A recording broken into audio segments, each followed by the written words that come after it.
ଆଜି ଥିଲା ମାର୍ଗଶିର ମାସର ପ୍ରଥମ ଗୁରୁବାର। ମୋତେ ଯେମିତି ଆସିଲା ସେମିତି ମାଆଙ୍କ ପାଦ ପଦ୍ମ ଝୋଟି ଟିକେ ଆଙ୍କିଲି। ତାପରେ ମାଆଙ୍କର ପୂଜାପୂଜି ଜିନିଷ ସବୁ ଏକାଠି କରିକି ପୂଜା ଆରମ୍ଭ କଲି। ଧୂପ ଦୀପ ଆଉ ଭୋଗ ଲଗେଇକିରି ମାଆଙ୍କ ପୂଜା କାମ ଶେଷ କଲି।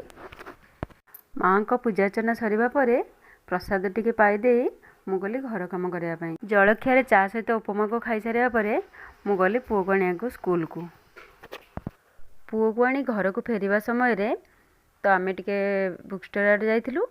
ପୁଅର ପ୍ରୋଜେକ୍ଟ କାମ ପାଇଁ କିଛି ଜିନିଷ କିଣିବାର ଥିଲା, ତ ସେଗୁଡ଼ିକୁ କିଣି ସାରିକି ଆମେ ଘରକୁ ଫେରିଥିଲୁ।